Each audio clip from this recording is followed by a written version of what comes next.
आज हम देखते हैं कि इन सब संस्थाओं को कुचला जा रहा है, तो एक एक भारतवासी को उठना चाहिए, जागना चाहिए और ये समझना चाहिए कि जो वार हो रहा है वो सिर्फ इन संस्थाओं पर नहीं, लेकिन हम सब पर, आप सब पर, एक एक देश के पुत्र पर, एक एक देश की पुत्री पर वार हो रहा है। मैं चुनौती देती हूं, एक सही चुनाव लड़ लें, बैलेट पे लड़ लें, तो ये खुद जानते हैं कि कभी नहीं जीत पाएंगे। सूत्रों के मुताबिक प्रधानमंत्री के ऑफिस में ही एक शख्स ने बैटिंग ऐप के साथ में घोटाले किए हैं। कोहरे में आप आज सुबह सुबह ठंड में निकले, मैंने आपके वीडियो देखे, आपकी फोटो देखी, इसके लिए बहुत बहुत धन्यवाद।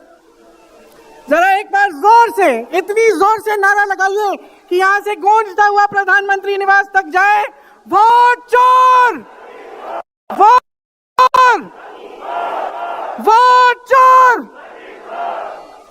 ये वोट क्या है, इसकी कीमत क्या है हमारे जीवन में, इसको समझना बहुत जरूरी है।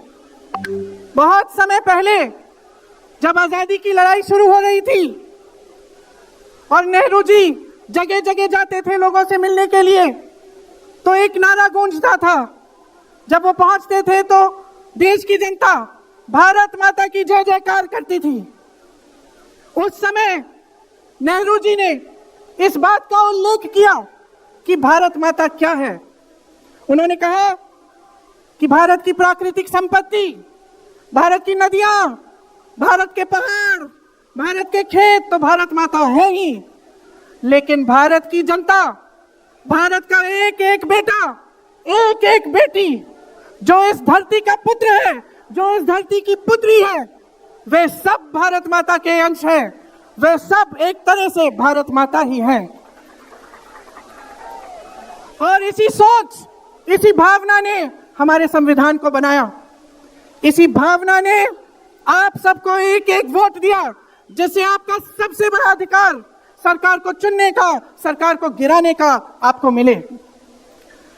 इसी सोच ने, इसी भावना ने इस तरह की संस्थाएं बनाई कि लोकतंत्र को मजबूत रखें।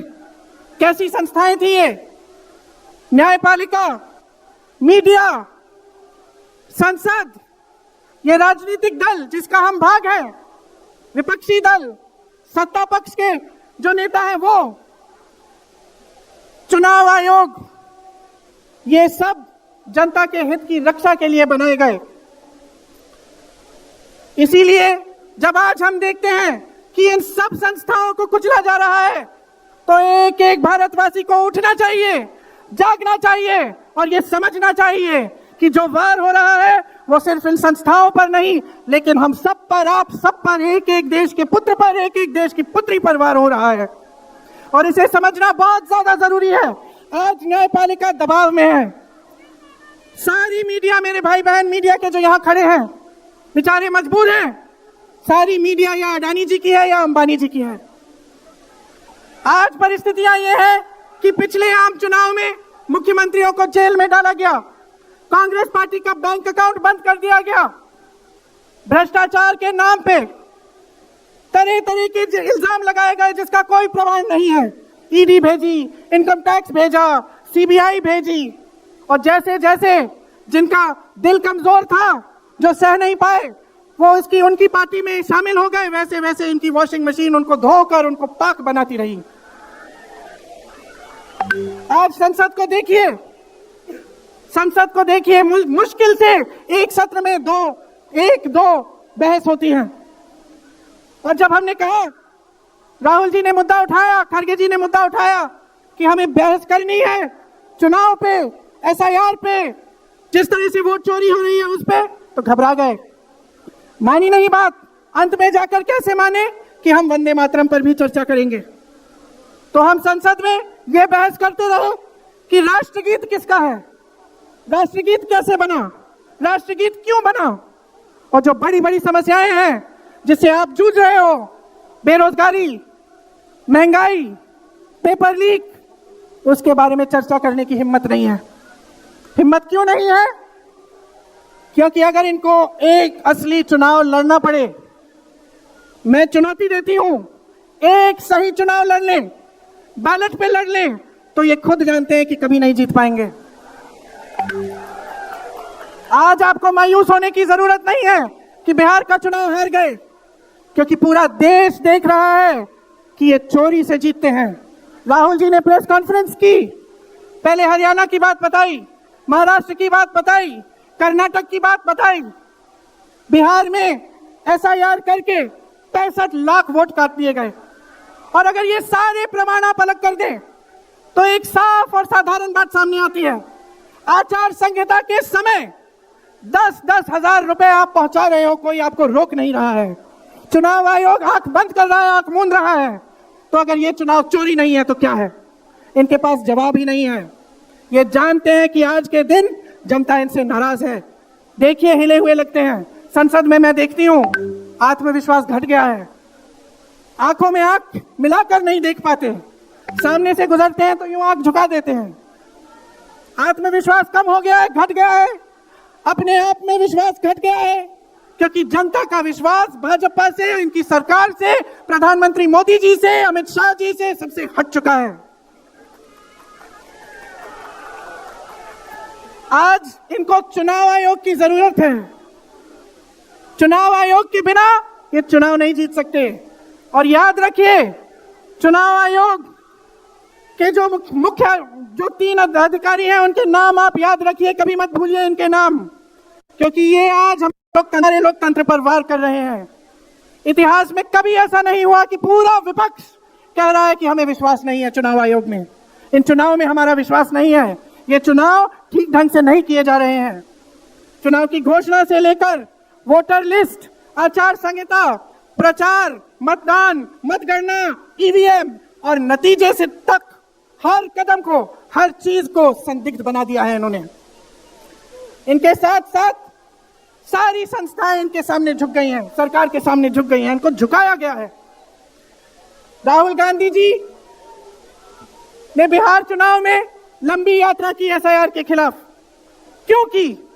क्योंकि एसआईआर में ये वोट काट कर चुनाव का नतीजा अपने पक्ष में करना चाह रहे थे। अब यूपी में शुरू हो गया है, 3 करोड़ नाम काटे गए हैं यूपी में। कितना योग्य है ये चुनाव आयोग भाजपा के लिए? ज्ञानेश कुमार, सुखबीर सिंह सांधू और विवेक जोशी, ये देश इन 3 नामों को नहीं भूलेगा।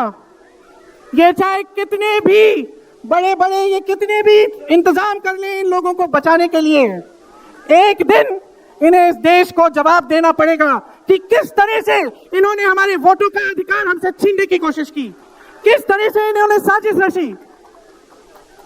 हर मोर्चे पर यह सरकार विफल है, हर मोर्चे पर। आज डॉलर 90 रुपए का हो गया है। जब 60 रुपए का हुआ था तो कौन रो रहा था सड़कों पे? कौन रो रहा था सड़कों पे? नरेंद्र मोदी जी बार बार कहे जा रहे थे। आज क्यों नहीं बोल रहे हैं डॉलर पे? निर्यात लगातार घट रहा है, आयात महंगा हो रहा है, विदेश नीति फेल हो गई है इनकी। हाथ पकड़ के चलते हैं ट्रंप जी के साथ, बड़े बड़े राष्ट्रपतियों के साथ, लेकिन जब समय आता है तो देश के साथ कोई खड़ा नहीं होता। यह है इनकी विदेश नीति। और इनकी नीति कि देश की सारी संपत्ति अपने 2 चेलों को, अडानी जी और अंबानी जी को पकड़ा देते हैं। यहाँ देश का नौजवान महंगाई से जूझ रहा है, बेरोजगारी से जूझ रहा है, पेपर देता है, लीक हो जाता है, कोई उसकी सहायता नहीं है, नशे की तरफ जा रहा है, बैटिंग ऐप में पूरे दिन बिताता है। और बैटिंग ऐप चलाया कहां से जा रहा है? कहां से चलाया जा रहा है? सूत्रों के मुताबिक प्रधानमंत्री के ऑफिस में ही एक शख्स ने बैटिंग ऐप के साथ में घोटाले किए हैं। इसकी चर्चा होती है क्या सदन में? क्यों नहीं होती? आपकी बेरोजगारी की चर्चा होती है, महंगाई की चर्चा होती है, मेरी बहनें यहाँ खड़ी हैं, आपकी सुरक्षा की चर्चा होती है? ना सदन में होगी, ना बड़ी बड़ी रैलियों में करेंगे ये लोग, ना आपके पास आकर आपसे बात करेंगे, आपके हालचाल पूछेंगे, आपसे पूछेंगे कि किस संघर्ष से आप गुजर रहे हो, कैसे जी रहे हो। क्योंकि हिम्मत नहीं रही इनकी, हिम्मत नहीं रही। जो था, जो बना था, जो 75 सालों से सबने संघर्ष करके बनाया था, वो सब तमाम बिगाड़ रखा है। तो मैं यहां लंबी बात नहीं करना चाहती, आपसे सिर्फ ये कहना चाहती हूं कि आपका ध्यान भटकाने के लिए रोज रोज ये कोई नया मुद्दा निकालते हैं। आप खुद देख रहे हैं, आप अपना ध्यान केंद्रित करिए। ये वोट का अधिकार आपका सबसे बड़ा अधिकार है। इन्होंने सब कुछ खत्म कर दिया है, लेकिन सच्चाई आप देख रहे हैं, सच्चाई आप आज समझने लगे हैं। और वो सच्चाई आपकी सच्चाई है, आप जीते हैं उसे। ये आपका अधिकार है जो आस्ते आस्ते आपसे लिया जा रहा है। हमारी एक लंबी लड़ाई है, भारत माता की आत्मा की रक्षा की लड़ाई है। राहुल जी 8000 किलोमीटर की यात्रा करके आए हैं, देश भर में पहले पैदल चले, फिर यात्रा की इन्होंने किस लिए? न्याय के लिए, देश की एकता के लिए। हमारे अध्यक्ष जी खड़गे जी इस उम्र में मैंने देखा है 47 डिग्री की गर्मी में हेलीकॉप्टर से उतरते हुए ऐसे बड़े बड़े मंचों में पसीने से लथपथ, लेकिन झुकते नहीं है, हटते नहीं है, चलते रहते हैं। ये है हमारी कांग्रेस की शक्ति। ये वही शक्ति है जिसने स्वतंत्रता संग्राम में हमें आजादी दिलाई। ये वही शक्ति है जो सच्चाई से पीछे कभी नहीं हटेगी। ये वही शक्ति है जो आप सबको यहाँ लाई है, आज आपको ये संघर्ष की शक्ति दी है कि इस माहौल में इस समय आप खड़े रहे अपनी पार्टी के साथ। ये देश की महान जनता है और हम अपना दायित्व समझते हैं, अपना धर्म समझते हैं कि हम आपके वोट की रक्षा करें, संविधान की रक्षा करें और आपके अधिकारों को मजबूत करें। इसलिए आज हम यहाँ आपके सामने आए हैं ये कहने के लिए कि हम लड़ते रहेंगे, हम कभी नहीं झुकेंगे, हम कभी नहीं रुकेंगे। धन्यवाद। जय हिंद।